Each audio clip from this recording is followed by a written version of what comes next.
Go live.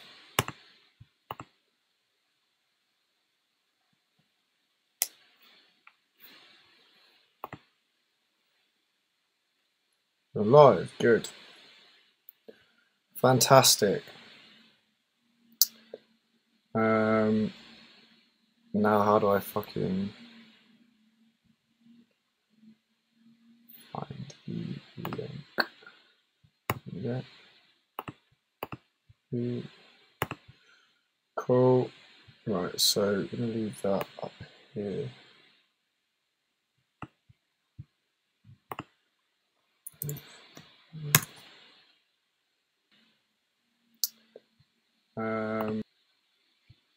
Cool.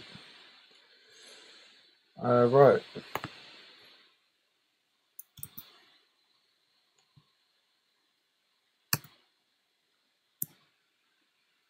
Sound.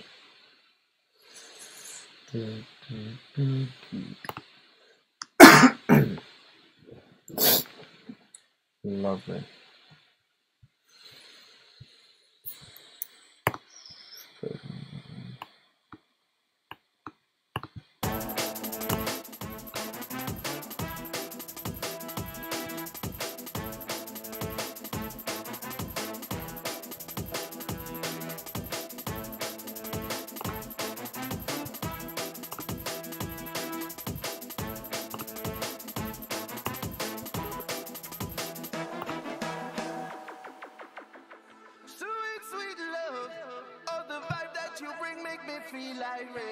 Right, yeah, just everyone say hello when they get in.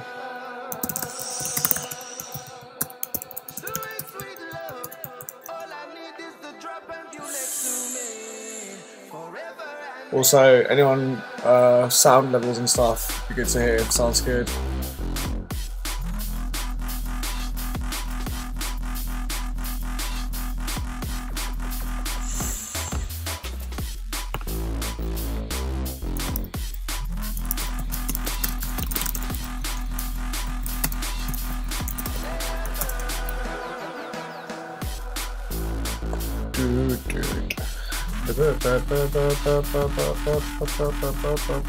What a fucking banger. Good tune this. K9 fucking smashing at the moment.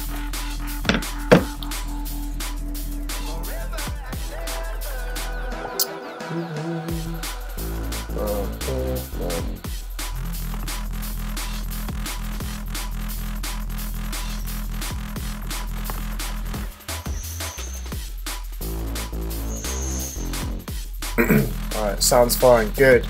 Don't know how good it'll sound like when I start fucking opening up Logic and Serum and stuff. It goes a bit crackly, but we can deal with that.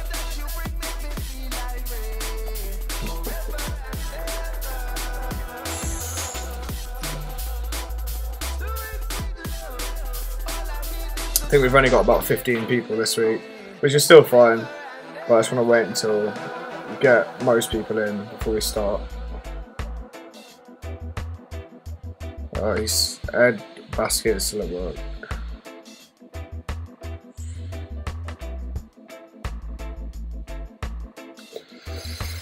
There's like 2 people who said they won't be able to make it, so bicep loose like that on. Mate, YouTube is so shit because it kind of just gives you like, it just tells you what you've listened to before, so you end up just listening to the same shit over and over in your recommended. It's gonna peak.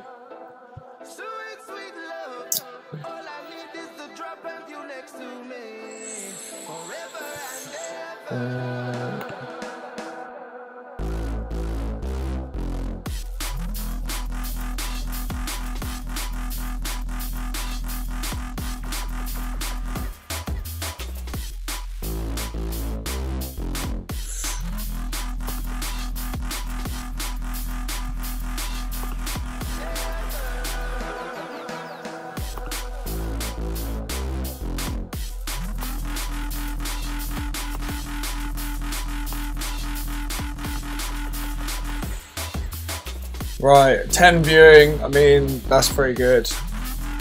If anyone else, I'm just gonna get going. That was Friction's new tune, K9 remix. So yeah, right, 11, 10, we'll just go with that. I think there's only supposed to be about 14 people, to be honest, in this one this week. So sound as fuck. Right, so yeah, let's get into it. If anyone who's watching this, well, obviously, if you missed the first bit, you can just watch it back afterwards. It will be available again to whoever wants to watch it back after. I'll probably leave it up for like a month or something. Like whoever did the first one as well, I'm probably going to leave it up for like maybe 1 month. Not forever. So I don't really want to. I'm probably not going to be doing this again after this year. It's just like a one-time thing. I don't know. I might do it again. I might continue doing stuff. I'm going to do one-to-ones for a bit as well. But let me just do 2 things quickly. Right, so I'm just trying to get all my screens. I've got this fucking massive projector in front of me. Aha, there you go. Hopefully now you should be able to see my screen. I'm just trying to get in front of me the chat and then also mini player. What's that? No. Okay, cool. My CPU is going fucking crazy.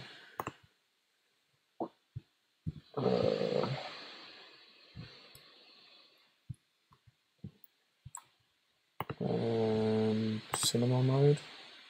Just want to be able to see the chat, and it's really, I can't see it at the moment. Oh no, I know what to do.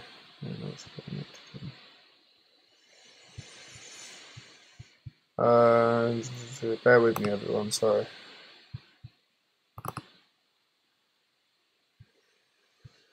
So we want yes, something like that. Okay, cool. Right, got it. Sound. I can see everything now. Apart from how many viewers we got? 14. Wait, look at that. Right, perfect. In that case, we'll get going.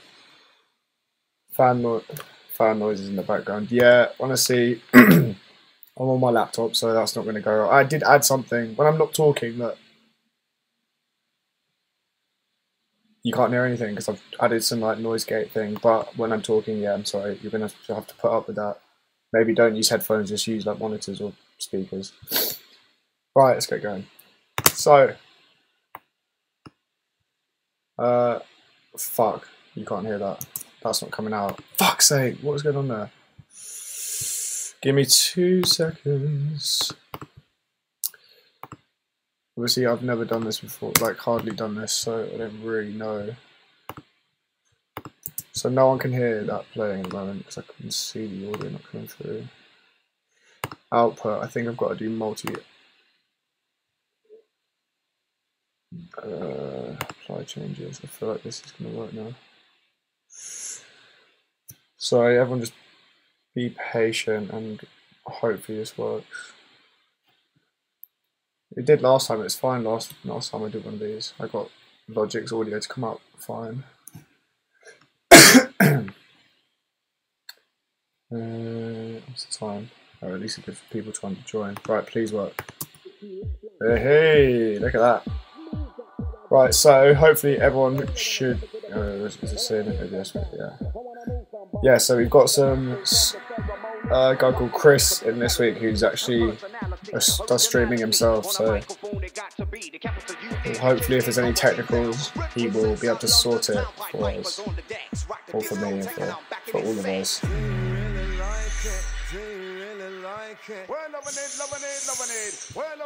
Right, if everyone can hear that, hopefully we can get going.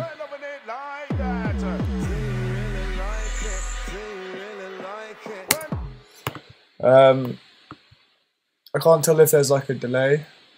I think there's a massive delay between what I'm doing and like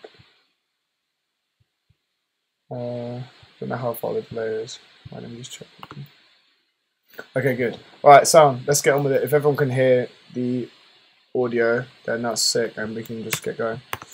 So I'm going to do what I did last week. I'm literally just going to break it down into drums, synths, like just basically go through it logically, all the effects. This tune, like this episode is going to be more of a kind of, yeah, obviously I'm going to go through the tune and deconstruct it and show you how I made it, but also I'm going to like talk about remixing in general and maybe go over a few other remixes that I've done, because obviously I've done quite a few remixes. Well, I've done loads of like bootlegs and little edits and stuff of like tunes that I like, and like I think people might be interested to see like how I go about doing them, or like my techniques of how I do it. So yeah, we can do that. And then obviously any questions, please just drop them in the chat and I will answer them, and hopefully make this a useful experience for everyone.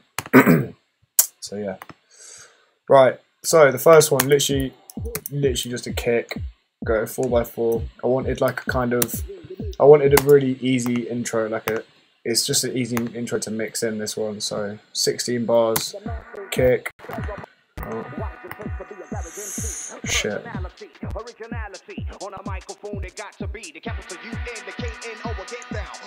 That's all random. So I've got a 4x4 kick there. The audio sounded a bit fucked then. I've got these like little kind of swung. I don't know when I decided to add these in, but I've got these like swung kind of perks. They're just two different loops like chopped up. Obviously you could just do that yourself. I was obviously feeling pretty lazy. Just a note on this tune, I literally made this in a day. Funny story was like literally, so it was like it was over a year ago now, and I was just chatting to my housemate in the kitchen. I was like, right, I need to make a tune, like a anthem, like something that people can recognise and sing along to, and that like kind of has that sound that everyone was going mad for at the time, like the kind of harmonic, like not harmonic, but like the synth, this fucking, that kind of like harmonic sounding bass, like Battle VIP and Slim Shady. Basically, I saw them two tunes pop off, and I was like, right, I need to make something that kind of has that vibe, but also people can sing along to. It's got like a old vibe, and like I was chatting to my mate in the kitchen, who's actually my manager, Connor, and I was like, right. Well, I was like, right, oh, what about fucking? Do you really like it? Is it wicked? And I was like, and we laughed about it. I was like, oh, that's jokes. Like I could do that. He went off to work, and I went off to my room. I was like, actually, fuck it. I bet the acapella's up there somewhere. Found the acapella and literally made the tune in like a day or like 2 days. And obviously, it took a while to like mix it down and finalize it and stuff and release it. But like realistically, the whole idea of the tune was made in a day. So this episode is probably going to be more like you being disappointed with how easy it is to like, not easy, but how simple this tune is, and also like, I don't know. I think that's going to be quite a big thing about a lot of these tutorials. Is I'm going to show you that actually a lot of the stuff I do is really simple, and that you don't need to overcomplicate it. Like you really don't like tunes. Obviously, I do make quite complex tunes sometimes, but with tunes like this, and obviously the new Bonkers one as well, like so, it really isn't like a lot. It's just about trying to make it as appealing to the crowd as possible. So yeah, back to the drums. Literally just a little swung, because obviously this is an old garage tune. It's an old UK garage tune, so I thought I might as well make it a bit garagey. Have some kind of dotted perks, dotted like hats in there. And if you wanted to do that yourself, obviously you could just do that with audio or in battery, which is how I do my drums. And then just go here, for anyone who does Logic, quantize them to swung D, or swing D is the best for Logic, I think. So yeah, that gives you that kind of that was fucking dumb. Right, so we've got the drums in there, and then literally we've got just really simple filtered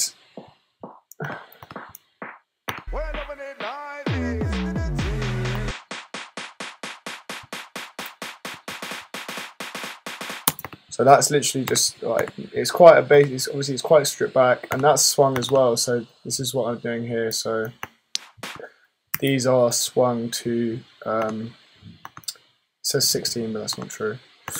So it goes dukkada dukkada dukkada dukkada instead of da da da da da da. So that's that there again. What's your preference to using battery? I've never used. So I will go over battery, not as much as last week because I've already done it. So if you battery, like I basically did like a fucking battery masterclass in the last live stream. So if you want to learn more about that, I'm not going to go over it too much, but I can do a little bit in this. Battery's just sick. I use it for all my drums, and it's basically a drum sampler that you can scan out if I click on that kick, isn't it? So obviously I've got a kick there. That's the kick I use for Enter the Dragon and for Untitled DJ Weapon as well. Beefed up a bit. It's got oh yeah, sorry. Yeah, basically battery's sick, and you can layer. A big tip behind my drums is layering. It's layering loads of samples all together, and then obviously once they're all selected and mixed nicely inside a battery, then I'll EQ it outside as well. And I don't compress it because I don't like it to click, whatever. But yeah, that kick. This is sick. Okay, so anyone who has waves, I don't know if I went through this last week, but Sheps 73 is part of just the big kind of waves bundle you can get. Obviously, I'm pretty sure if you know about waves, you can probably just get it for free somewhere online. I don't think it's that hard. I got it for free. Obviously, don't tell anyone that. But you can get that, and then this. So I just go through the presets and find what sound like. It's just an EQ, and but a really good one. If you want your kick to sound fucking like filth, this one here, preset 11 kick. If anyone can get that or has that already on their computer, put that on your kick and see what it does, and it will make it sound sick. So yeah, these are the drums. Pretty just like there's not even any variation. It's just a straight and cuts, no fucking about with like any kind of perks in that first bit. Got another hat just there, like so just on the offbeat, and then up here I think I've got little so just again on the offbeat. And then I've got two, so on this snare here, on the clap, I've got obviously the main clap, which is like a layer of like 10 samples, which I'll show you in a sec. And then I've got two little, they're panned left and right. So I think I learned that off like an old Champion tune. I can't remember what tune it is, but Champion did that in a tune time ago, and it sounds so sick. Just have it do the offbeat kind of swung. That's not even swung, but obviously it's around the beat. It sounds sick panned either side. It just gives it more of a kind of stereo feel, which is always nice. Panning your percussion is always a good way to get like a wider sound. So yeah, let me just show you what I've done with this snare and battery. It's literally so all of these playing at once, different samples. And I showed everyone like a week ago or 2 weeks ago, like how to do that. So I'm not going to go over that again because I know there's a few people in here that know, like, it's just a bit boring. But like, these are all different samples, and then they're all playing this root note here. So that's a C at the bottom, the lowest you can play. It plays all of them at the same time. You can adjust the decay, the attack, like how much of the sample plays. You can tune it. Let's see that one there. I just sampled it, just solo this. That gives it like a nice high click. Yeah, that's a bit of shit. So that gets that. I layered the little foot and mouth because obviously when I did the foot and mouth bootleg, I had to sample the drums, and I think I must have just left that in and put it all together, just to have it in the background, layered with everything else. Sounds quite nice. So we've got that there, and then the two little drums. So we've got here these on either side. So yeah, that's the drums basically, and to be honest, it kind of stays the same throughout. Like, there's not really much variation. Do you not have to worry about the drums being in the same key when layering? Not really. Like sometimes, yeah, sometimes with hi-hats. Usually with my hi-hats, I layer like 3 or 4 hi-hats at once. Yeah, I've done that there as well. 3 playing at once. But sometimes they're tonal and they do have it, so you do have to tune them to make them sound right. But a lot of the time, like obviously claps don't really have a tone, like a tone to them. Some hi-hats are usually the one that has a tone, like they have like a kind of like a high harmonic that could clash. Just do what sounds right, really. Just tune it, and if it sounds, just tune it to whatever sounds best. A lot of the time, if you get a hi-hat and tune it down by like 8 semitones, it will sound sick. 'Cause it will make it more of like a lo-fi kind of like thicker, and it just sounds nicer. So that's a little tip there. So for the drums, really, as it was the same last week, nothing too complicated. Just your standard like standard bass line kind of.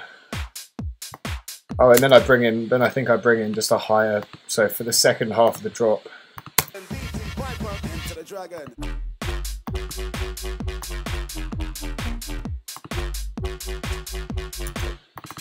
Vellum hat there, vellum hi-hat. Yeah, it just gives it like a kind of switch up, more dancier, kind of. I don't know, because the second switch up isn't the only switch up, is that the bass is different. I'll call it bait because it is bait, to be fair. Right.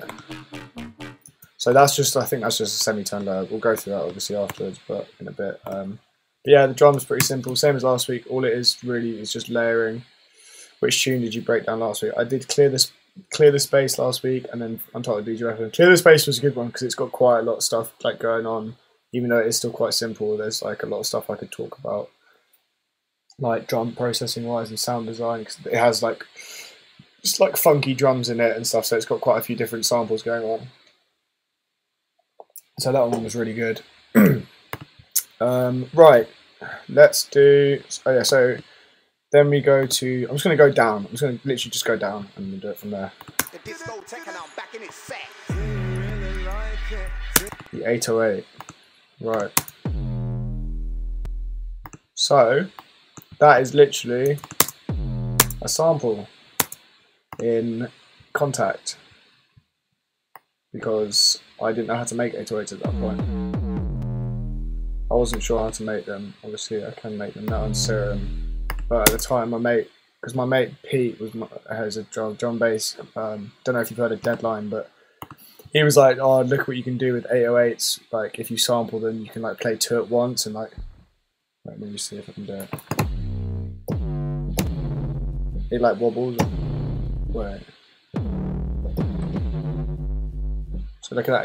If you play an 808 like a sample, so that's G and G sharp. That sounds sick, doesn't it?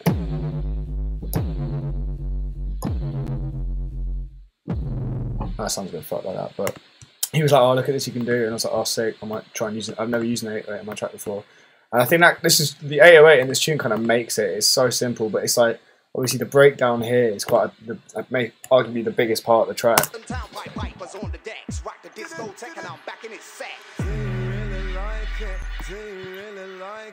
So it just kind of gives it like time to breathe. Like you just one like long beefy 808 hit like that literally cuts through. Obviously there's not much bass in the intro, so you just get the kick and then out like that kind of just cuts through, and with the vocal on top. I don't know. It's just quite an atmospheric, but also quite like it's like, oh shit, like you feel like something's about to you feel like something's going to happen. So you've got that there. If anyone has Native Instruments, Kontakt is the sickest little sampler. Literally, so it says F808 here. That's obviously, I've just gone into my samples and probably just searched 808 and found one that sounds good, and then dragged it in. Obviously, it's an F, so I had to. You want it to correlate to C. You want C to be C. So I've tuned it down 5 semitones. Because if it's an F, you need to go down 5, and then C will play C instead of C playing F. You need to make sure you get that. If you are interested in using Kontakt as a sampler, that's just one thing you got to be careful of. So obviously, I probably just did 808. Fucking go to here and just. I don't know. A lot of it's going to be shy. But then did that. They're all quite mellow. So if I took off the processing here. See, it's nice. It's actually well nice, that. It's a nice little 808. But I wanted it to be more like beefy, so Serum FX, it's just compressed a bit, took a bit of the bass away, because obviously once you beef it the fuck up, it's going to make it a lot more bassy. Literally tube distortion all the way, 97%, not fucking about there. That is, so if anyone who has Serum, you can literally, you don't have to use Serum to use the effects. If you just go here, audio units, expert records, Serum, Serum FX, and you can use the effects tab. I use it on quite, if I'm using something else, I'll probably just chuck it on. So it's got so many different little effects, it's always nice. But look, if I took that off, shite, you can't even hear it. So it gives it nice overtones. Beefs it up.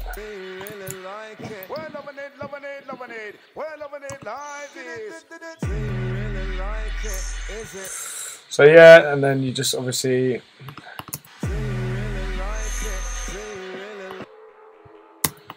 the infamous play the bass in the intro with loads of reverb.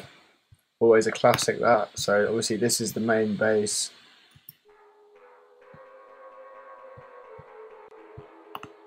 Just teasing it a little bit, loads of reverb and delay.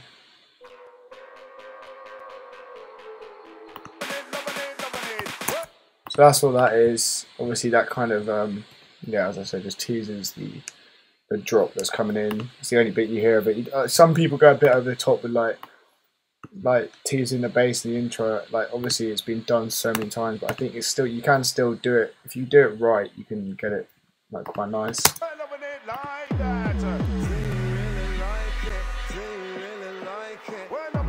See there, like obviously on its own you can hear it quite, but it's quite far back in the mix, and it kind of just obviously preempts it, but it's not too in your face. Like, it doesn't give away too much before the drop hits. Like you don't want people to know exactly what the drop's going to sound like. I never even noticed that in the intro. See, maybe that's a good thing, because like obviously it is noticeable, but you shouldn't try. Don't give too much away of what your bass is going to do, like the pattern that your bass is going to do in the harmonics and everything before it's even dropped, because then people, it's like they're expecting it. So, and then obviously.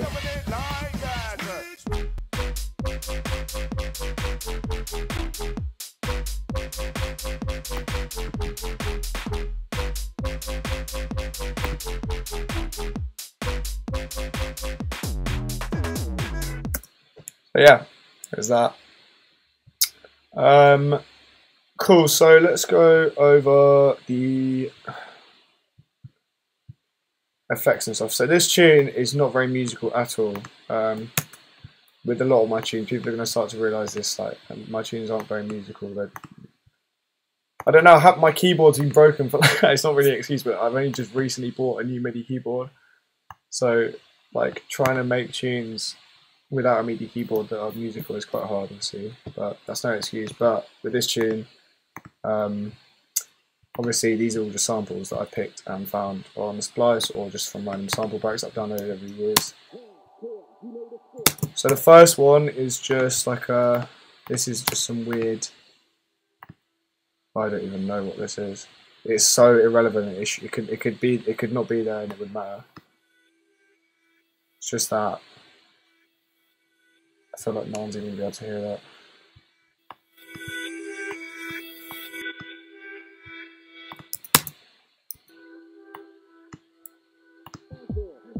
But that was literally down here.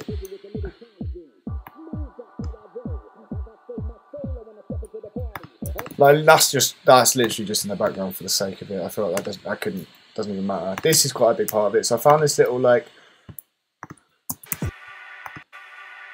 little chord stab. I thought that was well nice. I don't know. That's Phase One. He's a dubstep producer, so I don't know what sample pack I got that from. So, but that's just obviously filtered up. They see the high pass, high cut. Sorry, so it's a low pass, but so in the intro, just have that every start of every 4 bars.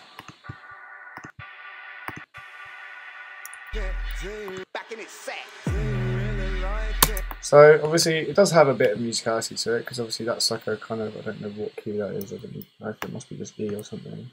I don't even know if I pitched it down. Yeah, I pitched it down, so that must be an F. And then I've just transposed it here down 1. So it's the same key. It's in E, I think, this tune.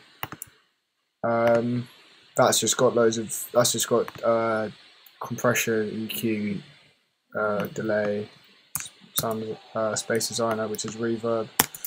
So we got that, and then we got I can't even hear that. That's nothing. That is literally just like.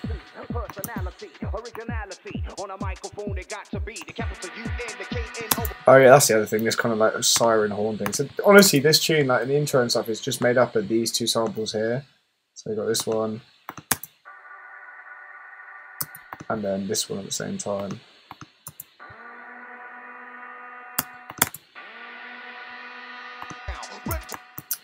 That is a Crane Synth 16 lead, whatever that is. It's just obviously just a synth note. Again with loads of reverb and delay, just reverb actually that's got on it. Nothing too exciting. As I say, simplicity is the way forwards for a lot of these things, and then literally just the acapella underneath it as well. So represents our London town, pipers on the decks, rock the diesel back in his set. So that's that bit there is actually from that in the original. That's just a verse. That's actually not at the start of the tune. That's like halfway through. But I didn't have anything to put in the intro. I didn't want it to just say, "Do you really like it?" Like in the intro, I wanted to just have that as the main bit. So, and then I've got, as it leads into the intro, just these 2 little.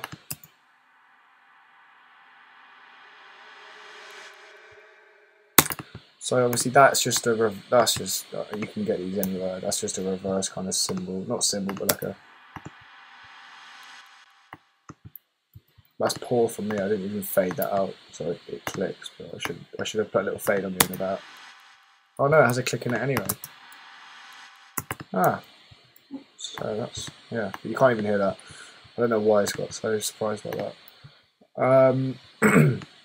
This is what I do in a lot of tunes. Just it's reverse reverb from the vocal. So obviously that what I've done there, then we layered that with this. Do you really like it? Do you really like it? We're loving it, loving it, loving it. We're loving it like this. Do you really like it? Is it wicked? We're loving it, loving it. So obviously what that is, what I've done is, you can see what I've done there actually. So this first note, the do you really? So I've just taken the do, chopped it just to say do there, and then what I've done is put loads of reverb on it, and then I bounced it, like exported it, and then taken the exported audio from the do with loads of reverb on it, and then just reversed it, and that's what this is here.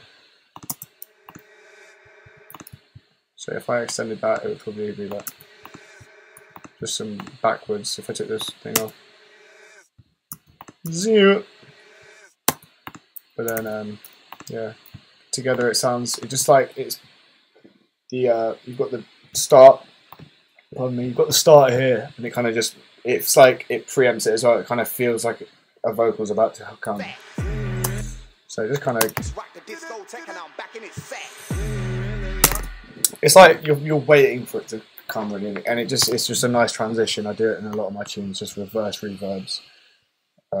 So I'd recommend that if you want things to sound like they should flow into. They're just nice to like try and get things flowing really.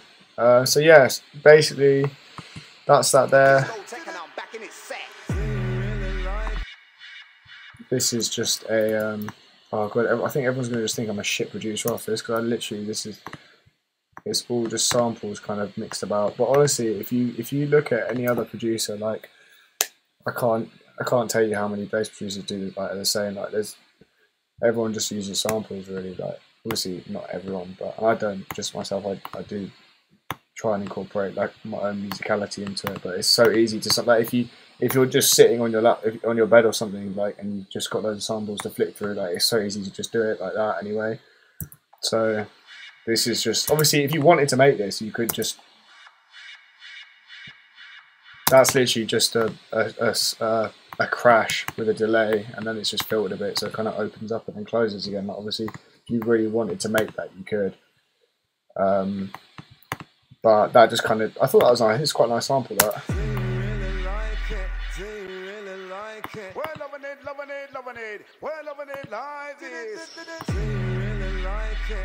So I have that hit.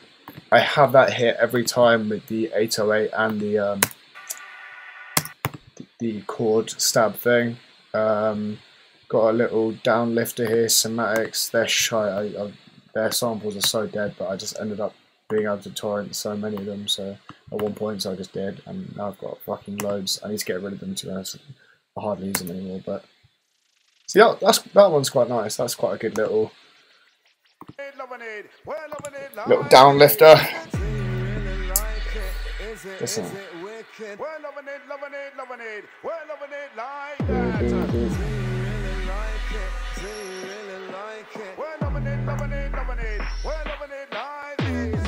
Then I've got just a riser here. Oh yeah, the horn comes in. Then they've got a riser here.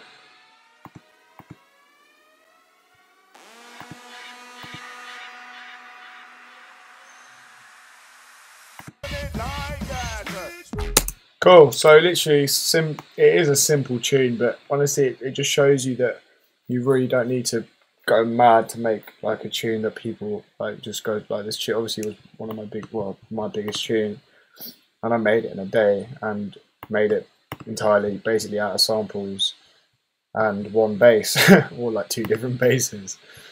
So it just shows that you like it's really just about how you use the samples and the kind of vibe that you can get off the tune, really, like what kind of vibe you can create with it. And obviously there's quite a sing along kind of euphoric, like happy tune, but also when it gets down to it, like,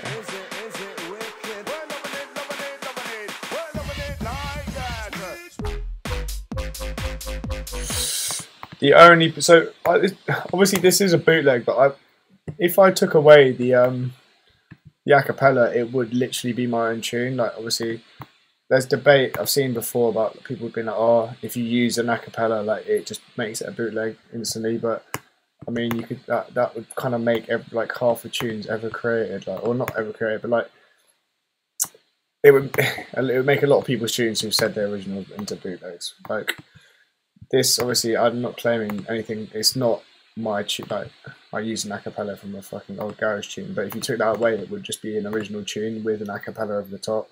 Obviously, I didn't make this tune and then stick an acapella on it and think, oh shit, that sounds good. Like I made this tune with the acapella in mind, but I knew what I wanted to use it, and I made the tune around the acapella.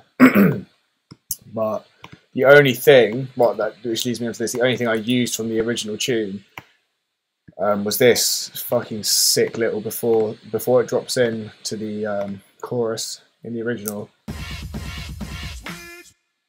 So I just used that with a bit of reverb on so it didn't cut off. So I got that in. There's another one further down here. So I got a little nice little like hip hoppy kind of like drum roll. The dragon. Ooh. Enter the dragon.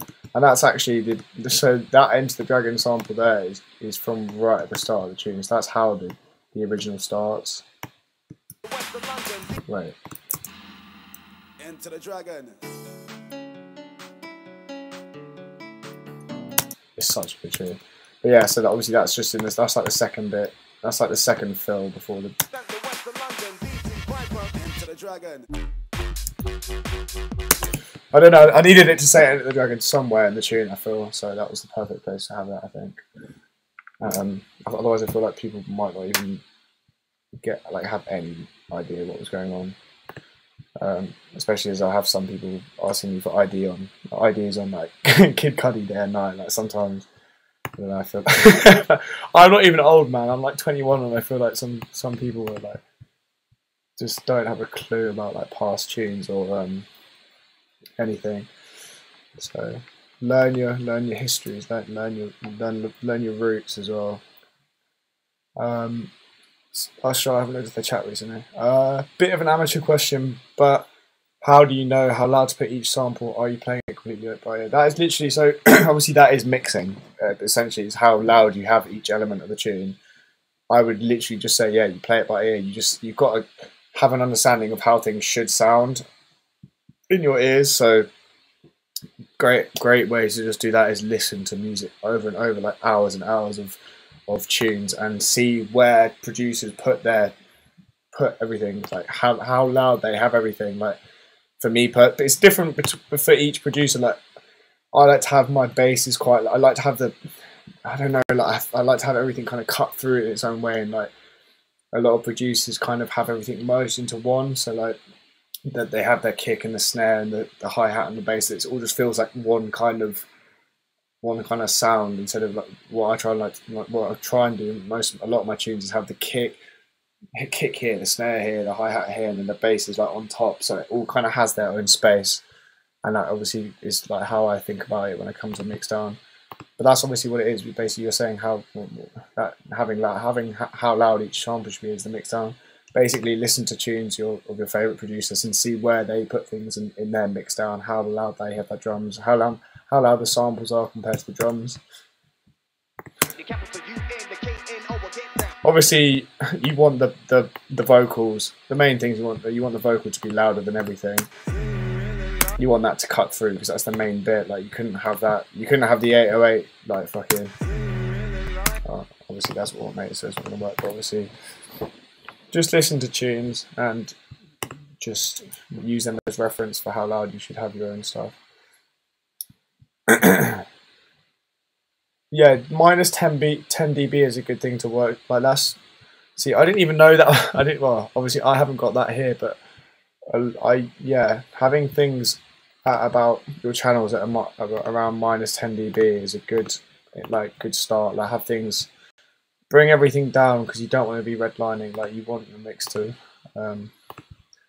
because then when it comes down to it, it's just going to be a pain if everything's redlining. Like it might sound good to you, but you want it's like then with the mix down and master process, it'll make it a lot difficult for you. So try not to redline and try and keep everything, like all your effects, like quite low down, and then just turn it up on your turn it up on the master, or turn it up on your audio interface.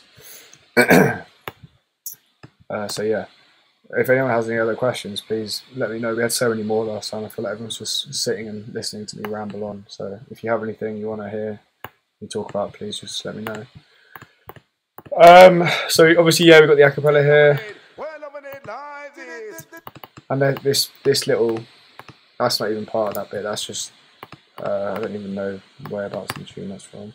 Obviously during the drop, I guess.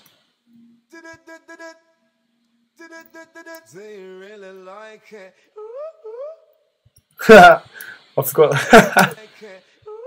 I didn't even use that in the thing. Obviously, I've chopped that up.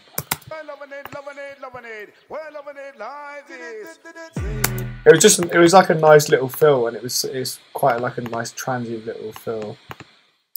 Can you have the bass patch? Fucking yeah, go for it. Honestly, you can watch how you can literally see how I made it in a sec. Like, I don't know why. Like this bass patch is so old now, and like I think that sound is so it's just so dated now. I just really obviously. I don't know, yeah, if you wanted to, but serious one, how long does it take you to decide on this bass melody? Jokes. The bass melody was literally like... So, right, let's go over the drop now, because I guess obviously that's what everyone wants to know about. All the other stuff, so realistically, all of this stuff here is just what you've seen in the intro, but repeated.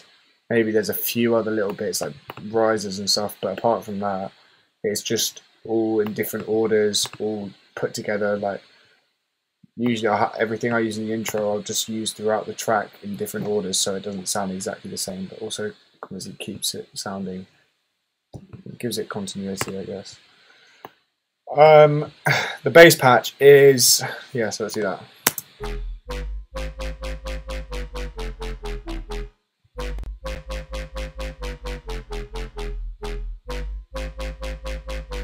Da, da, da, da. Da, da, da, da, da.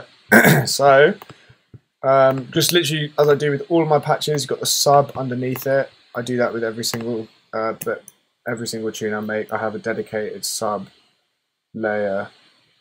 What's bloody nightmare? I don't know. I think that's just a sample. I can show it you in a sec if you want. The sub is just what I always do. I showed it in Clear the Space as well. Just the standard Serum sub all the way to 100, sine wave, diode distortion, not too much. Cut out the high ends because you just don't need them.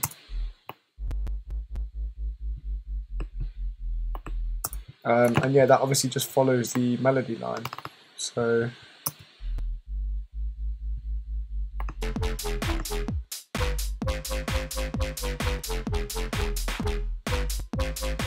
just going fucking skits. My computer can't handle it. So what I don't know why. So in this, I just thought I've got two playing at once. I'm gonna delete this one because it's confusing me. There's too much going on. Yeah, I don't even need that. So that can go. So yeah, I think this is just a. It's so relevant, this one. Oh, it's not. It gives it like a low kind of harmonic. So on its own, we've got.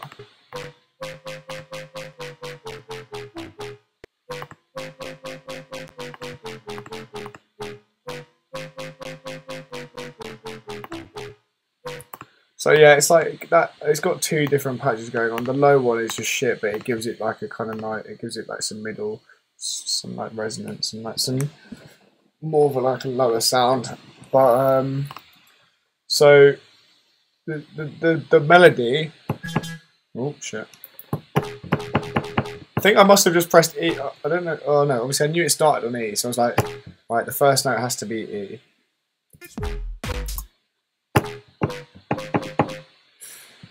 I literally just played it in. I'm pretty sure I just went.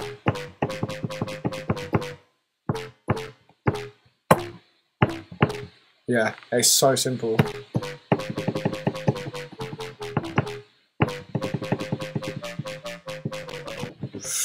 Okay, I'm not going to do that, otherwise it'll fucking die. Yeah, I think I just played it in. I think obviously I do play stuff in for bass melodies like quite a lot.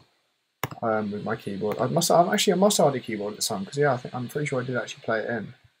So disregard everything I said. I'm just lazy, and I must have just thought, right, I'm just going to use samples for this.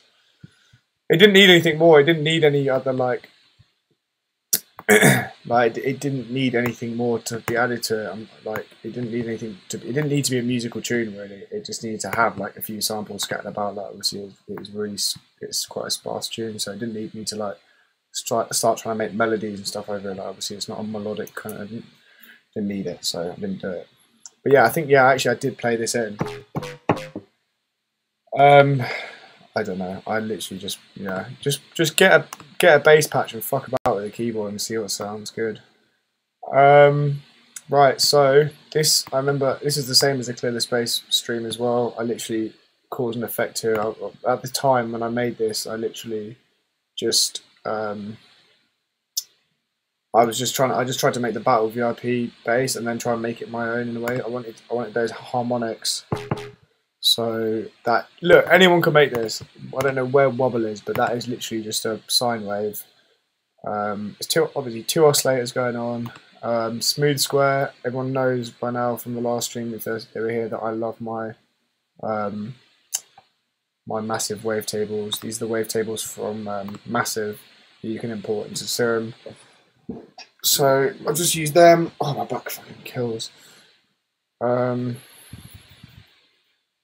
Yeah, literally just them. So that one there is just a smooth square wave. Obviously, the more you put it, it turns into a square wave. The more wavetable position you change.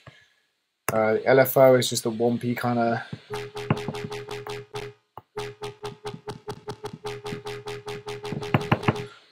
standard kind of LFO. I use that on like a lot of stuff, or sometimes more like.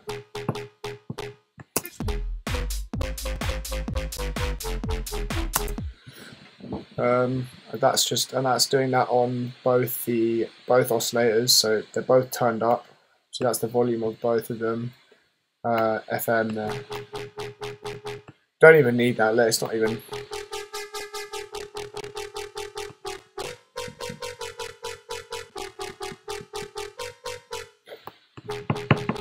Oh god, it's such a simple patch. I literally didn't realise that. I'm not like trying to blow my trumpet or anything, but obviously a lot of it comes from post-processing is what I'm trying to say. Like that is basically two sine waves and a filter, and that's not even turned on. That's not even turned on. Right. Well, that sounds quite good. So obviously it's quite clear that that is this distortion. I didn't even know. Obviously I haven't been through this project in a long time, so I didn't realise that that is actually what is giving it that sound. The ASYM distortion on Serum is really good. I use it in fucking basically everything. Well, I use the distortion somehow in everything, mostly. So this is what I went through last time. Compression and the distortion. The multi-band compressor turned up like just a bit over halfway. Usually I don't have the mix all the way because it can be quite harsh. But them two combined will just make your tunes, make your bass sound sick. Obviously not every time, but it will. More or less. So without distortion and compression, look, it's just nothing. So what? Obviously I didn't start with this sound. I didn't make this and think, wow, this shite little fucking whatever this is going to make a sick bass. I must have had all of these. I'd have all of these turned on already from previous basses when I've made them. Like, if you try and make a bass from scratch each time, like it's going to sound shite. Like it's just like, because obviously I would have never heard this on its own and thought, wow, that has potential to be insane. Like obviously so what I'll do is when I'm making a bass, I'll have all of these turned on already. Well, not exactly all of these, but pretty much. I'll compress it and then overdrive, boost it up. Overdrive is actually really good. So like if I took, wait, it would show better here. Gives it a lot more mid as well, actually. So and then you got two Saturn patches. FabFilter Saturn is another distortion.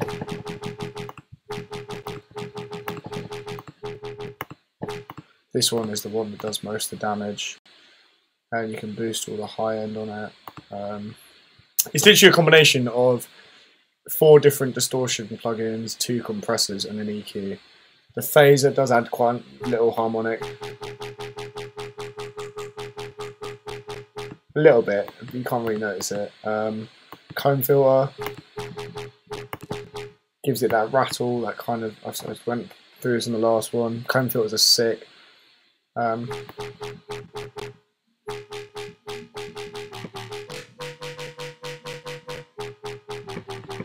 So that combined with the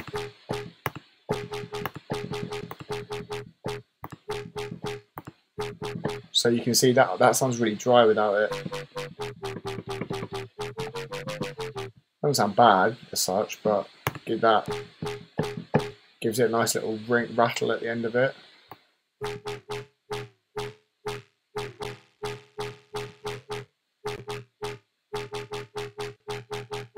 So that sounds sick.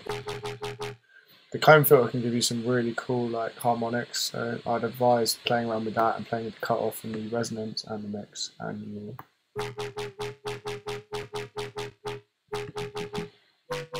see that I must have picked that because that's in key with E.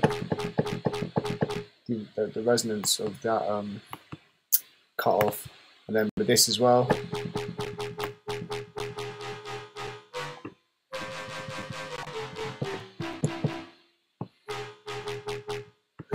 Gives it like a metallic-y kind of space to it. Standard, use that on most of my things. So honestly, that's literally the extent of the sound design in this tune, realistically.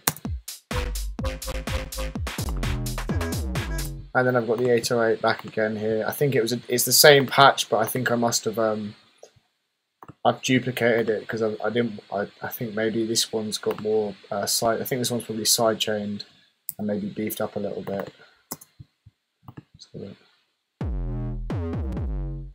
I think it's side chained and with less of a release, so the release isn't as long. And that's literally that. That is just the drop there. It's so simple, and it just goes to show that you really don't need a lot going on. It's just kick, clap, hi-hat, the sub that goes underneath the bass, the mid basses, and then the 808 there.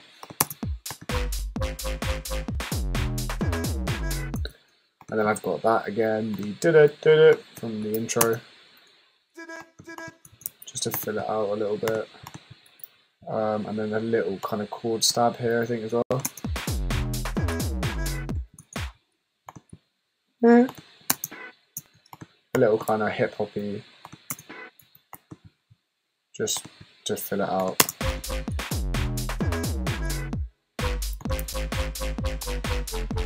Probably no one probably even fucking noticed that was in there, but all of these things are like quite far in the background that you don't even realise that they are, and they're just in there. And if they weren't in there, it probably wouldn't have sounded as good. It probably wouldn't sound as complete. I'm just gonna play this from here. Right? This one's for the heads out there. Why people can hear me clear? If you like it, let me see your hands in the air. If you don't, y'all get the hell out of here. Bass is kicking, drums is drumming. When you hear did, I'm coming. Sharpie represent the west of London. BT Piper into the dragon. So obviously, then I told you the hi-hat comes in. My back is fucking killing me. That's why I was going to get that pillow. Oh, right. Hi-hat comes in, like the more driving hi-hat.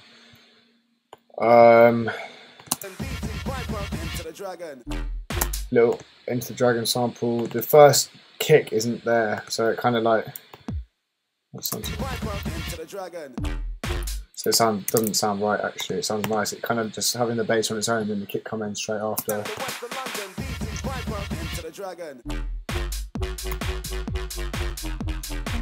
Gives it like a second to breathe instead of just going straight in with the kick. So this one.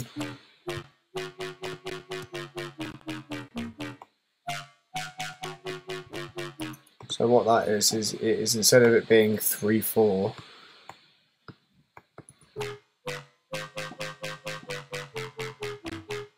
So all I've done there is gone, instead of 3/4 octaves, I've gone, well, instead of going 3 octaves and 4 semitones, I've gone 2 and 10, which is also quite a nice, it's a nice number to do it on. 10 semitones, 10, 7, 4 and 0 are the best ones that I go for, that usually give the best results for FM synthesis. But that's not even FM, that's just the sound of that. That's just the fucking note. That makes it kind of minor and more evil at 10. And obviously I just did that, I just fucked about with it and it sounded good, so I just went with it. Oh my god, my computer.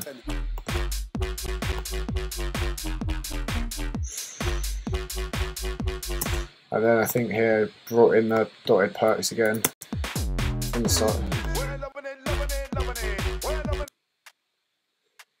So that sounds quite nice, gives it that garagey feel.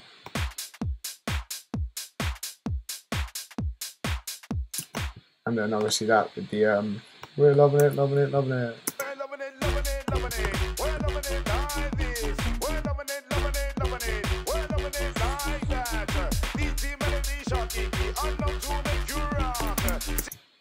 So yeah, and that's just that there, and then goes into like a little breakdown bit if you can, so you can mix out of it.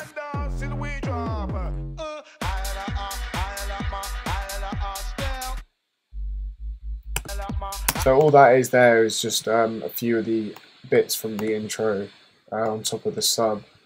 That's always like a quite nice little trick, is just having the because it still kind of makes it sound like the drop in a club. It would sound still pretty beefy because you've got the sub playing, but obviously I've just that is just the sub here. it's just playing. That is literally just playing the Enter the Dragon, the melody, but without the bass on top, without the mid bass, so it doesn't sound as fucking like sound as fat, but it's still like in a club it sounds still pretty sick. But it's like a kind of, it brings it down a notch and it kind of gets people in the like, I don't know, it just kind of you expect it, then you're like, oh, okay, cool, it's breaking back down again, it's chilling out a bit before the next drop or whatever.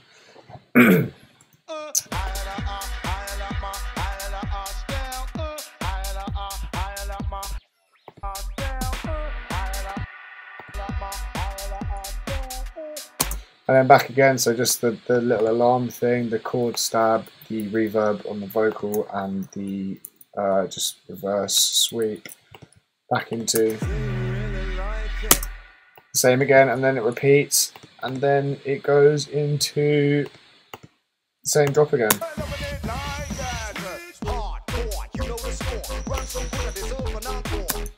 And for somehow, I just don't know, like, it's, honestly, I feel like this tune was meant to, like, I feel like I was meant to make this tune, like, that sounds so bent, but like, like look, so firstly, obviously, like, how this hits, but I didn't make the melody. Oh my god, I did! Oh shit, no, surely not. Nah, I didn't, I can't have done. I think that was just coincidence that fits. I goes dun dun, and he goes hardcore. I think that's why I have it there, because it was just so, it had to be there.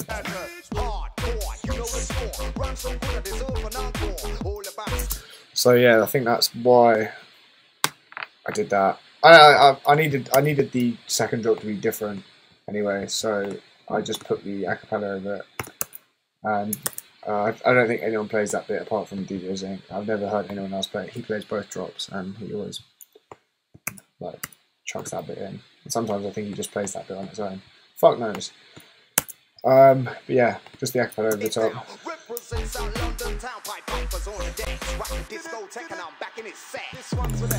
So yeah, that's literally the extent of it. And someone asked something in here. So sorry, I haven't looked at the chat. I'm gonna answer these questions now. How are you making the low of your kick not interfere with the sub and the bass? Side chaining. That's it. That's just so obviously the sub has a compressor on it here.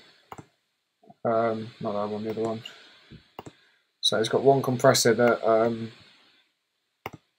just kind of takes the like controls it a bit, and then the other one here is instrument 17 is here kick, or my kick.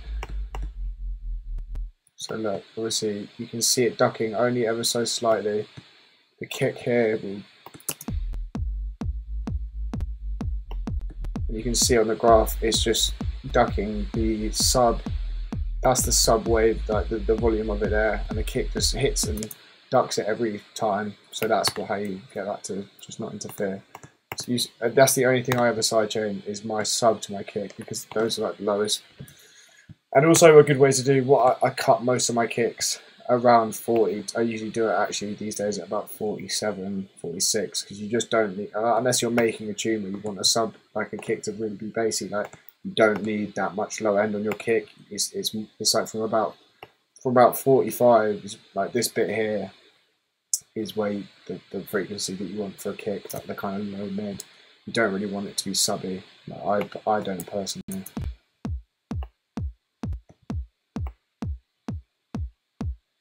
Take that away, you can even go to 50, that it still sounds the same.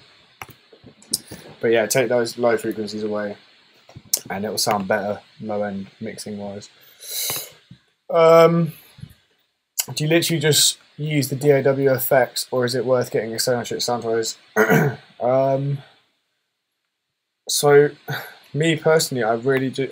You can do a lot of what you need to do in Logic, but obviously I've shown you what I've shown you here. So this is FabFilter. Getting the FabFilter bundle is always good. Here, these guys here, they're sick. They've got EQs, and if you're asking me if I've paid for anything, then no. I literally like I don't know. I just genuinely can't afford it, and I don't think anyone really does. I think, well, people do, I need to buy. I'm gonna buy a sausage fattener again because I used to have it and it broke and I don't know what happened. But like, also please don't bait me out after this. Be like, Zero doesn't buy his plugins. Like, fucking Martin Garrix doesn't even buy his plugins like that. He did a fucking he did like a rundown of his tune Animals like a few years ago on some YouTube video, and everyone commented on it like on my days. You can see like he opened the software and it had like the guy who'd cracked the software like in the title of it, which is fucking funny. He literally made Animals out of like cracked samples, and obviously the tune literally probably made him where he is today, like a fucking millionaire, just out of like pirated software. But yeah, that's funny. So yeah, it is worth getting obviously external plugins. Serum is an external plugin, and you genuinely can't even torrent that because the guy's so clever. The guy who made it is so clever. He always makes updates and like makes it impossible for people to crack it. So I would advise buying Serum. Obviously, you get the effects rack as well.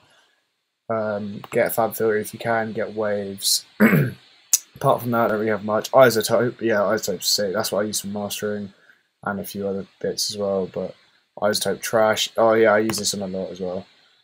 I'd advise getting iZotope. Oh, not advise, but recommend it. It's a sick distortion plugin. But yeah, I'd love to see a breakdown of Take Me as well. I think I might do that at some point, but obviously I don't really want to do that just yet because that's quite a fresh tune, and I don't really want people to be able to see exactly how I've made that just yet because I don't know. I only made that tune like 4 months ago, and that's obviously got like all of my new production techniques. That's why I don't mind going through these tunes, because I feel like even though you will still be able to learn the ins and outs, like these bass, like when you said that guy whoever said, "Oh, can we have the bass patch?" Obviously, yeah, you fully could just have this bass patch if you wanted. Like, I feel like that's just quite a dated sound now, and if you did start making tunes with it, like it wouldn't get you anywhere at all. Like, because people aren't looking to hear the same shit over and over and over and over again. So yeah, but maybe at one point I'll do a breakdown. Take Me, probably, yeah. Well, I'm gonna do a sound designer as well at some point. Does changing the semitones not make the bass out of key? No, not at all. Yeah, it does. If you do, like if you did, you just got to think about it musically. Like, so you just got to think like, obviously that's a 4.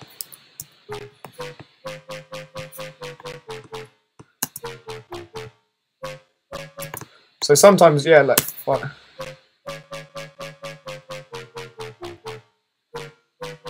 So yeah, if you have it on 3, it'll make it out of key, because it's like if you played a chord and you played 3 semitones above the root note, it probably wouldn't. It's not going to sound nice. It's not going to sound pleasant. Yeah, I don't know. I'm not saying you're gonna like fucking take the patch and copy it, but genuinely, that what I'm saying is I could give it away and it wouldn't matter, basically.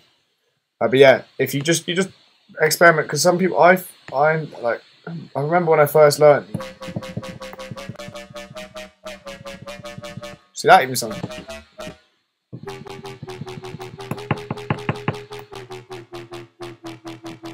See, that's what gives it that harmonic.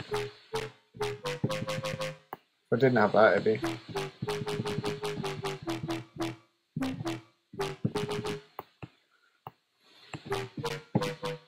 Oops.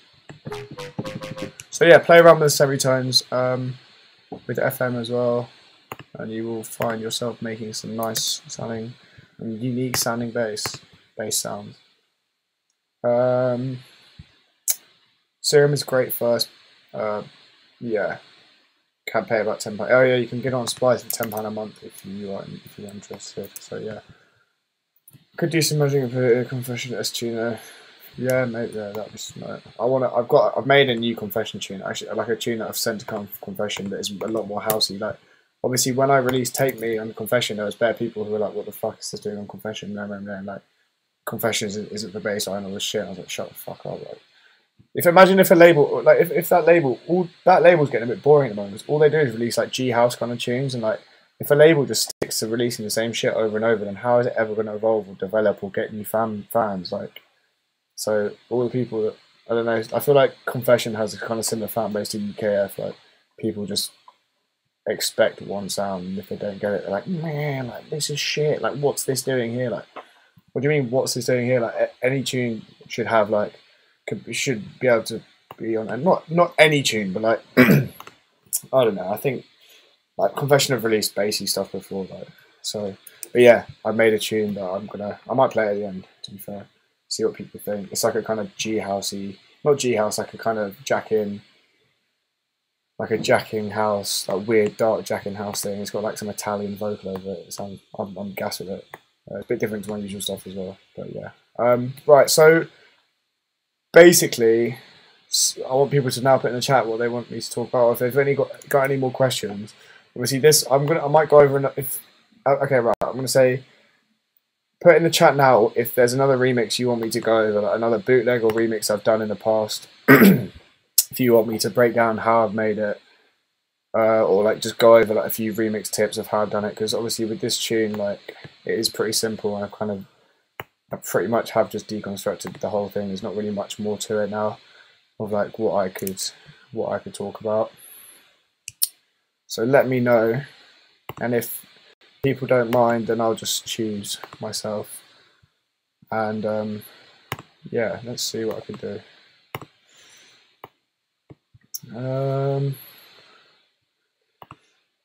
I could do my ID Coke bootleg, or the Foot and Mouth remix. That's also a bootleg. Second City, I Enter Zero remix, bootleg, whatever. Because if no one has any more questions about Enter the Dragon, that's pretty much. I have nothing else to say about that tune, to be honest. Like, it's done. Unless anyone else wants me to talk more about it.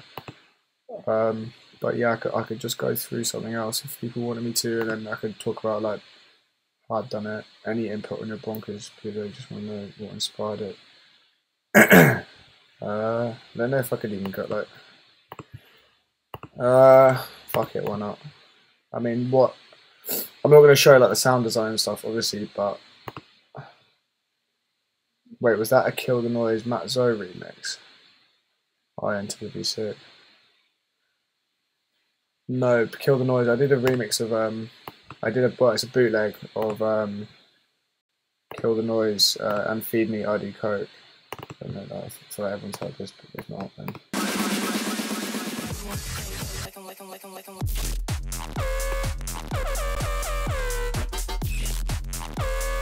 So yeah, that's. I mean, I could go through that, to be fair. Like, that's got loads of sound design stuff in it. But I mean, I'll show you like what if you want to know what inspired it. If you knew research. Literally, so what inspired Bonkers was my girlfriend was just playing it. She played it when she was getting ready. I was just lying on her bed, and I was like, oh, she just played it. It just came on her like fucking shit. Like her plays of like old tunes from like 2005 to like 2012 or whatever. And I was like, geez, I forgot how sick this tune is. Like, this was probably about 6 months ago, maybe even more. And I was like, fuck, like that is actually such a classic. Like, I used to love that tune. I was like, do you know what? I'm gonna start playing it in sets. And at one point, let me try and find actually what I did. So I used to do where would it? What I was doing, I was playing Bonkers and then dropping in a tune afterwards.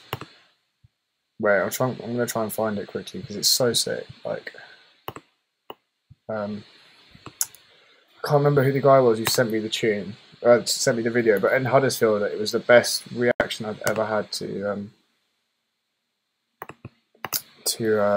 playing like a tune. Like Huddersfield was the sickest crowd. Oh, who is it? I know his artist name. It's like Chronic or something, and I just can't remember his name.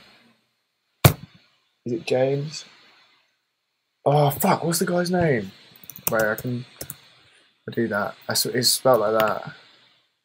No, not chronic fatigue syndrome. Fuck off.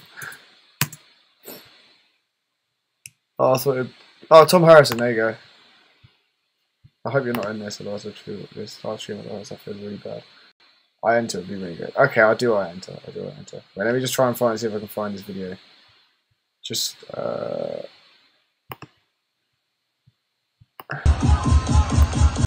so here. This is sick. Watch everyone sing along, and then I drop like an old school garage tune called Mind, Body and Soul afterwards. And I was doing that in sets for time, and I thought, you know what, I've actually just got to do a bootleg of this, just so it's like my own thing.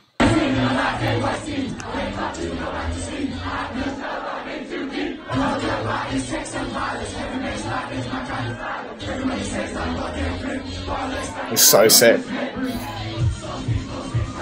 Got a dead beat on the mic as well. I've never had anyone sing along that much as well before.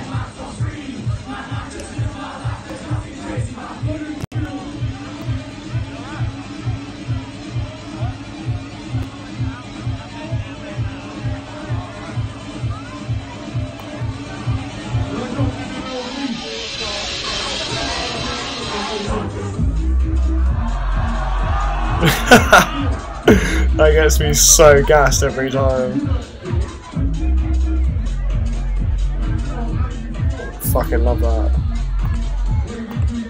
But yeah, I was doing that in my sets and like, fucking hell yeah, Huddersfield, I cannot wait to get back to Huddersfield, but that crowd was insane. It literally gets me so gassed, that reaction. But yeah, so I was playing that and I was like, you know what, like fucking hell. That tune, by the way, oh my days, let me show you this tune. This is the tune I was playing afterwards. Sorry for sidetracking a bit, but mind, body, oh, fucking absolute bodies, so bigger G. This is the tune.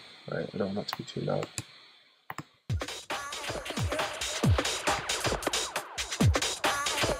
So I was playing Bonkers, and then I was just like, I'd have the whole intro play, and then I'd just bring this in last second, like here.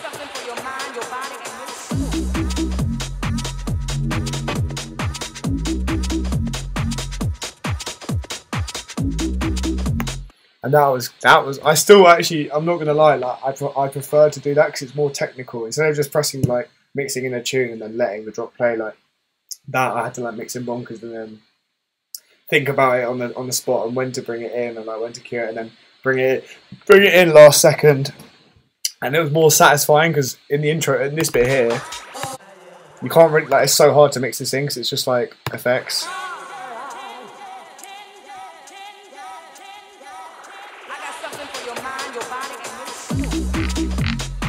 Fucking so good. But yeah, I think that's more fun to do that because it's like, it's more of a challenge. And then when you pull it off and everyone goes nuts, like, oh my days, what a feeling. But yeah, that's where that came from.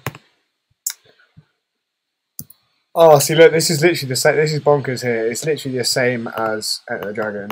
It's just so little going on.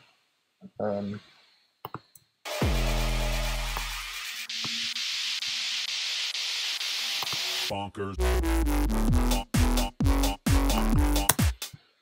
It's really just the same. I'm not actually going to go through this, I've decided, but the intro is just the drums from the original and with my drums over the top of it. Crowd noise, clapping, 808s again. It's just a fucking reverse fucking Bonkers. Yeah, and then the rest is history. And the drums, I think, are just like,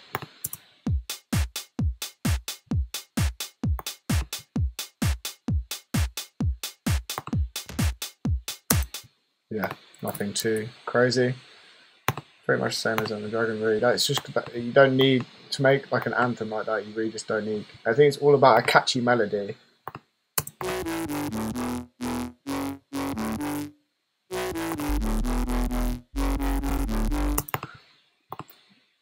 So a tip with that, okay, that's a tip actually I can give you. So this melody here is literally just it is the same notes that Bonkers plays. So it goes do do do do do do do do do. Wait, let me find it. So what I did there was literally I took the melody from the actual original tune, and then I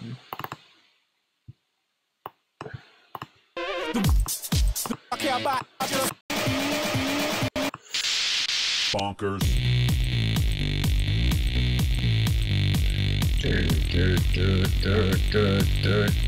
So them notes there. Do, do, do.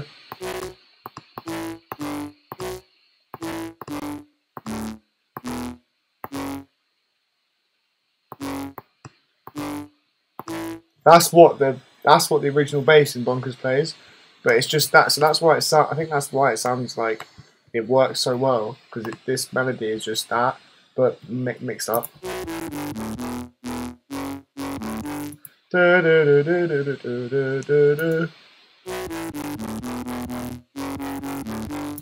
And then obviously, yeah. So that's a tip. I mean, if you can try and if you are doing a take on a classic, like obviously that's what I did in iEnter as well. So I can go show you guys that now. That's what I did with iEnter. I just copied the melody, but I copied it, but not really. I switched it up a little bit. So obviously iEnter goes like. We shouldn't open Spotify here. Mark everything. Okay, let me just open the project first.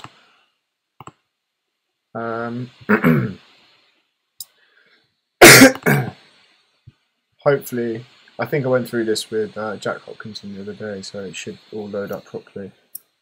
Yeah, so if anyone wants one-to-ones as well, let me know. I've only done one of them so far, but it went really well, I think. Kind of, apart from Skype was kind of fucking with me. But yeah, I'm offering them at the moment. Not for long though. So yeah, let me know. And we'll just sit down and go through anything you want. And then right, so let iEnter another classic. I don't know.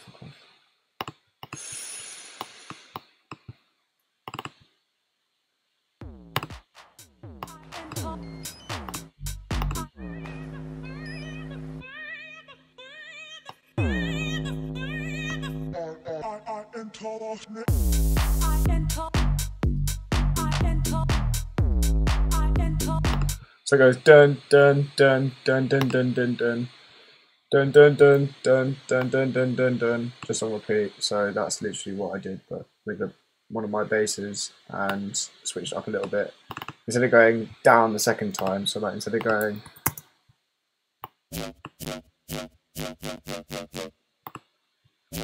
go up, so it goes up the second time instead of down.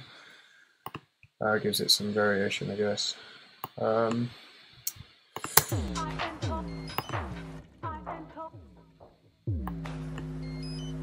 This tune again, honestly, with bootlegs, you just don't need to go. Obviously, the intros. If I'm doing a bootleg of like a classic tune, I want the intro to pretty much be pretty similar to the original tune. So, cause you want people to be like, oh shit, look, they're playing. You want people to be like, oh look, it's not just some mad remix. It could be the original. And then obviously when it drops in, people are like, oh fuck, that's mad.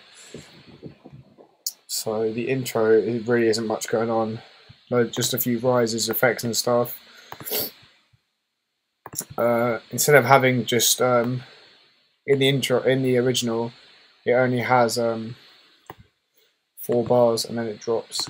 It only has like a 4-bar breakdown.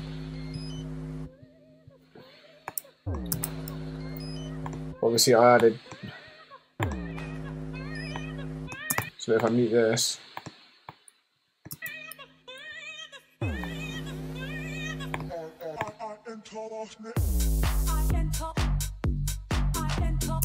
but I thought that the breakdown weren't long enough, so I just took it from the second breakdown.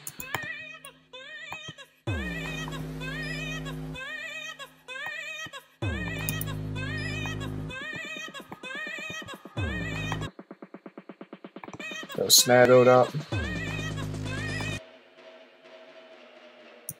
Just another reverb. See, all my tunes are basically the same, just different basses.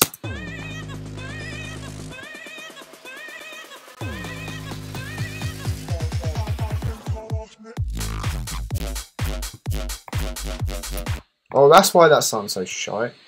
So obviously I was in mono, the basses. Obviously I was teaching someone and showing it in mono. Oh shit, what's happened to the stream? I thought something's just gone wrong. 18 watching, that can't be right. Oh my god, right.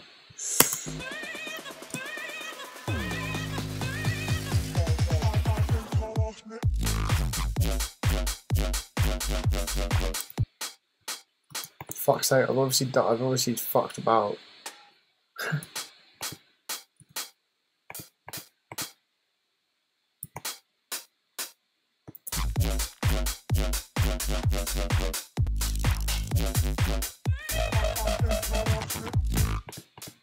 I don't know, I fucked about obviously whilst teaching Jack Hopkinson, and now the hi-hats are different, but anyway, that's not important. I'm never releasing this tune anyway, because I can't be arsed. Oh no, shit, everyone just 7 watching, I feel like it's just fucked itself. So what we've got is just the sound design is so basically I call this Fingers because genuinely it's so fucked. Like Skepsis made that Fingers tune and I ended up making this bass like I feel like it sounded well similar, but this was just a variation of one of my basses that I'd already made. I called that Hotgood for some reason, I don't know why, because that doesn't even sound like anything Hotgood, isn't it? My basses just have such weird names, it's just like what I've been listening to at the time, I guess. But yeah, so I've got that as the main kind of lead bass.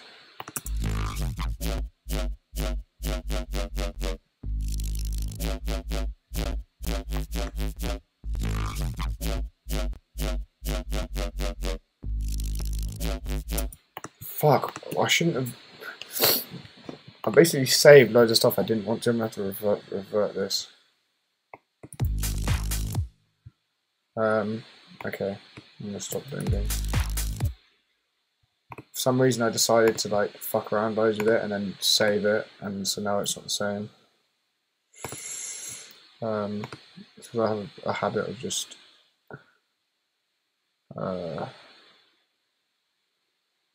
2019, we don't want that, so let's do that one. Shit, the stream's going tits up.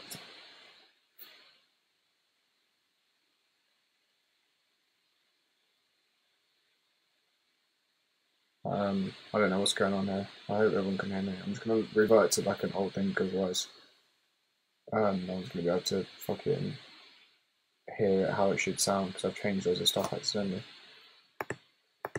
I'm stupid.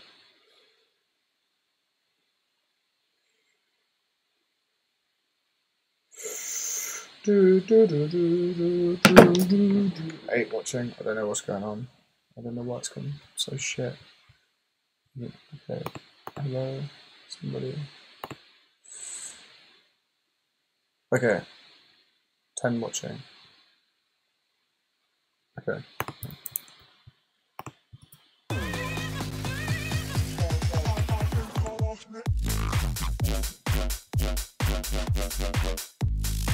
There you go. Right, back to normal.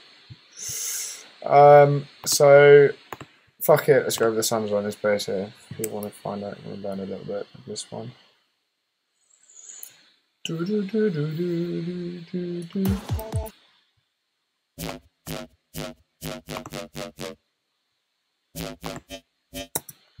See, look at that. That's literally just the diode distortion that's made that sound good.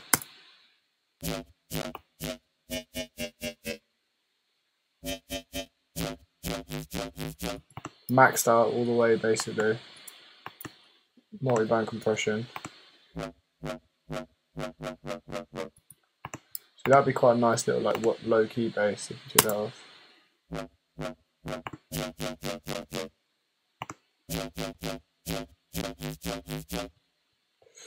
Filter.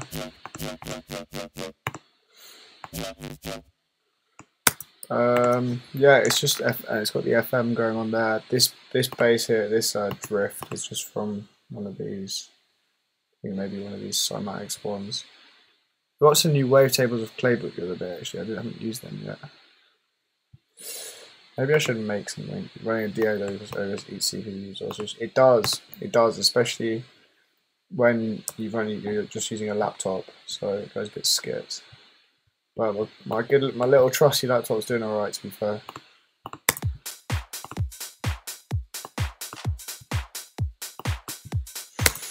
So these drums sound pretty decent actually, because I've got they sound nice and swung because I've actually used, obviously it being a bootleg, you've got to use as much resources from the original, not as much, but try and use them in like a creative way. So obviously these are just the drums from the original. They're probably a club mix where they've got a long intro. So that's just that. Obviously I've taken out the low end so they don't clash with my drums. Put some reverb on them.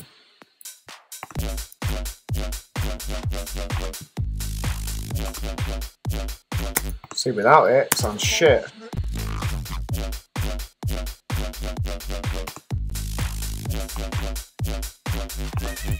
It just shows that like drums are actually so important. Having the right drum samples is so important to making your tune sound good. Like I mastered a tune the other day and I just like all the basses were there and everything, but I just thought the drums, like the samples really let it down. And I thought in my head, I was like, shit, this tune would be sick if I'd done it myself, and if I had a choice of what kick and snare and hat would be there, it would just give it so much more life and energy. Like the other day, this new tune I might show everyone at the end, like I accidentally bounced it with the wrong hi-hat, and it made, like, I literally listened to it, I was like, how the f is that even the same tune? Like, it just sounded fucking absolutely shite, and it literally just, I think drum samples are so important. Obviously you can tell that here, so if you take out this loop,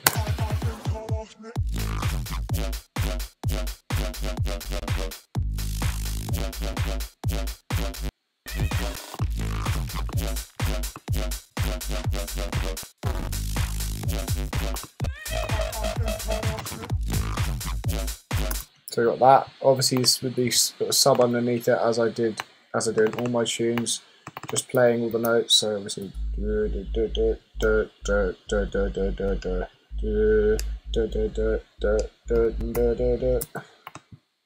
that is, that first hit is actually ruthless. I haven't ever used that in any other tune either.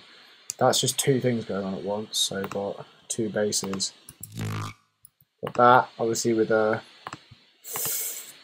like a screamy kind of bass. That's probably from the 447. Yeah, that was just how really good. So that's just the paper bag on that. The paper bag noise is always quite nice. Gives it like a gristly kind of, a rustly, gristly sound. Then added with this, maybe probably a bass from my Bad Attitudes tune. So that's two different basses together. Obviously it doesn't sound like that, but that's all that is. So a bass is going doo doo with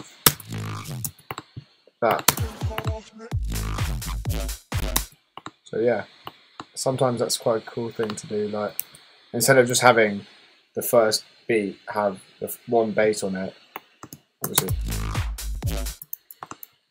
have two. Why not have two? Why not have a bass and then another bass straight after it on the second beat? It might end up sounding pretty greasy like that. So just experiment. Don't just do what everyone else does and what's the normal thing to do. Because I don't think I've ever done that in a tune since then, to be honest. But I might start doing it because it gives quite a nice little. It's pretty cool. I don't know what else for you to cover, to be honest. If anyone's got any other questions, odd question about how much space you have on your laptop. I only have a small amount. I'm not sure how much stuff you can put on an external hard drive. This laptop's pretty decent. I've had it for fucking ages. Absolutely ages. This is literally, it's still on iOS Sierra. I don't like updating my Mac that much because I don't like the new updates they do. But that's what it's got. Storage. It's got 1 terabyte. Yeah, I don't really know much about anything, to be honest. Cool tip for grid bases and seeing as the global tab also settings get some interesting results. Cool, I've never done that. Also settings set it to ×1 rather than ×2. In the global tab. I never use the global tab. Let's see what that does. Let's have a fuck about Let's see what happens. Global ×1. What does that even do though? I find food you might appreciate it too. Yeah. Oh shit, where's that gone?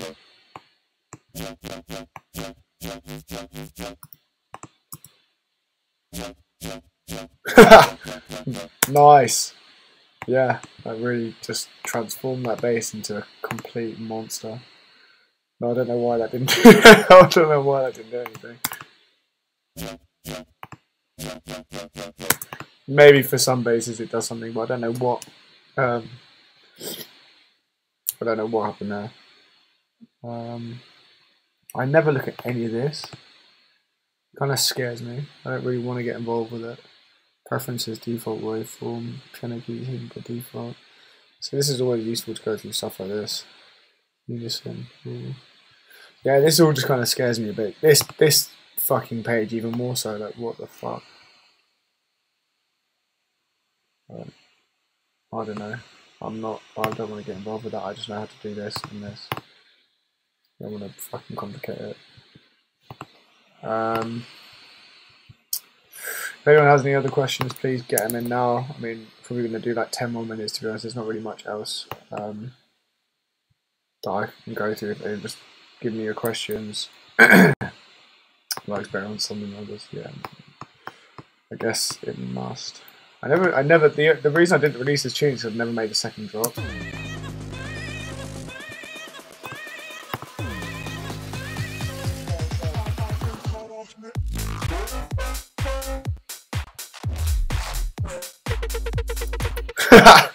Yeah, see, I think I literally just gave up. That's quite cool. The first bass.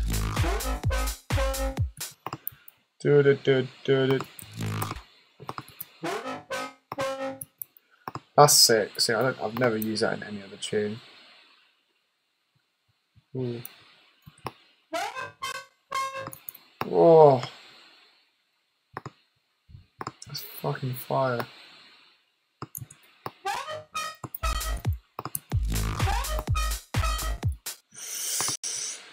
Yeah, I just never got around to doing a second drop of this tune. I tried so much, I just couldn't. So I'm never gonna make one. That's why I have a habit. See, every time this pops up, it means I've saved it, and I just do it like by habit by pressing Command S.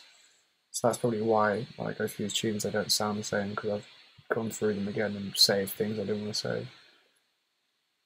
Rookie question, but where do you get wavetables from outside Serum? If you go to, everyone can download this if they want for Serum. So go online and just type in free Serum wavetables, and it's like it's like Reddit's free Serum wavetables, and it's like a pack of like, I think you get, oh no wait, you get these, you get these, you get these, you get, I don't know, these are sick. You get all of these, you get all these for free. Let me find them quickly. I'll find it for yours and I'll put it in the chat. Actually, no, I won't do it now. I'll put it in there afterwards. I'll put it in the live stream chat. And I will, yeah, I'll show you. But basically, yeah, I think Claybrook showed me them time ago. But apart from that, I haven't got any new wavetables for time. That's why I've got these Claybrook ones. So I'm going to have a fuck about with them and see what I can do. That's what it's really about, is having wavetables.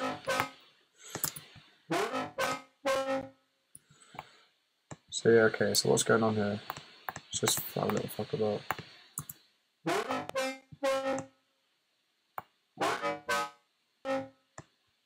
So basic shapes, let's try one of Claybrook's wavetables, why not? So that's probably mainly going to sound the same because of that. Okay, I'm not going to do this now because it's just not fun to watch. Maybe I think I might just do like a stream in the production group that I've made, like that. You're going to use it for intros, making some sample for Claybrook's off associate. Trust me, Claybrook's tunes associate. That new one of his called Headshot. All my days. Fuck me, what tune? Where is it? Oh, you're talking about packs, yeah, listen to this. Fucking hell.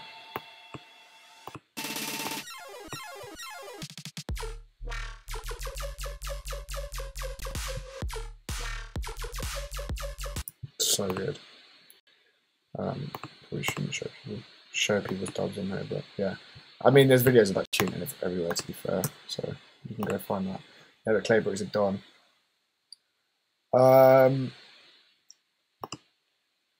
That tune is huge, yeah, it's so good. You got any tips for intros, making them sound more full?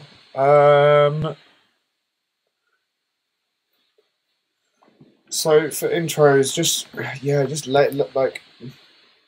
using reverb to your advantage. Obviously, if you want like a nice atmospheric reverb, find some nice chords. Find maybe a lot of the time what I'll do is maybe just find like a loop somewhere and just chop like the first, chop it like just so it's like 3 notes maybe, and then put loads of reverb on it, and then just fucking copy and paste it over and over, and then build around it. So maybe like a bass line underneath it, and then maybe a vocal song, like a vocal chop from an a cappella with loads of reverb, maybe filtered with loads of reverb, some pads. Like obviously in the Dragon you saw it, that it kind of has like quite a nice atmospheric intro with not much going on. Like you just got to pick your samples or pick your kind of what you use. Don't just use things for the sake of it. Use it if it adds something to adds stuff to the tune. I find myself doing that a lot. I feel like I add something because sonically it sounds good on its own, but then I put it in together and it doesn't add anything. But I'm like, oh, it sounds cool. I'm just going to leave it there. It's like it's something I want to use, but actually it doesn't. You don't even need it. Oh, 2 watching, great. Everyone's gone. I feel like the stream's just gone to shit again. Oh no. Oh no. What's happened? Okay.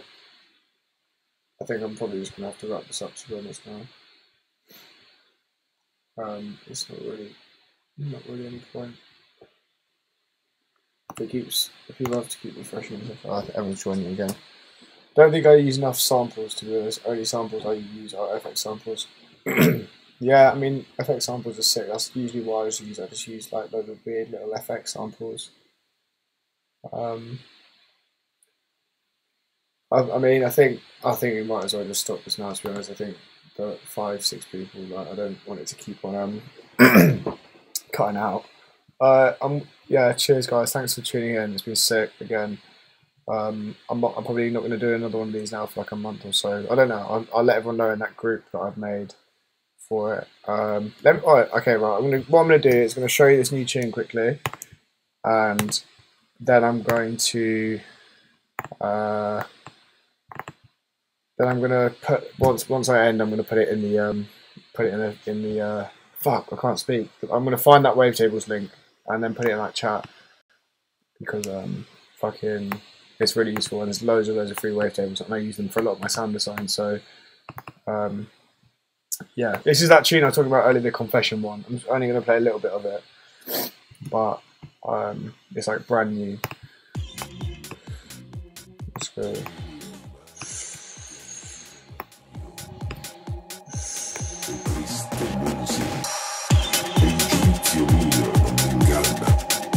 Queste hai le tue uguali e in nessun'altra donna, quando la sera assonna alla soave e triste musica. It's fucking weird, like I don't know what this is, but a bit different to my usual stuff. Hopefully I can get it released somewhere like Nightbase or Confession, who knows.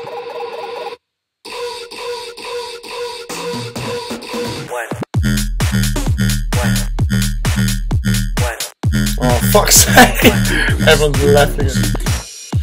Oh, 3 watching. What's the point of even doing anything anymore? Right, well, to the 3 people who saw that, hope you liked it. Fucking hope you liked it. Yeah, that was bollocks. Right, save everyone. I'll put them things in the chat. Cheers for tuning in, and hopefully see some of you again when I do one. in the future. So some people did hear it. Yeah, big up Jamie, Charlie, and Ryan. Who were the only people who heard it. That's jokes. But yeah, safe guys. I'll see you in a bit. Thanks for tuning in. Hopefully it's helpful for everyone. And anyone who's watching this back, if anyone does watch this back, then safe for watching it back, and hopefully it was good. So yeah, cheers everyone, and see you another time hopefully. Peace.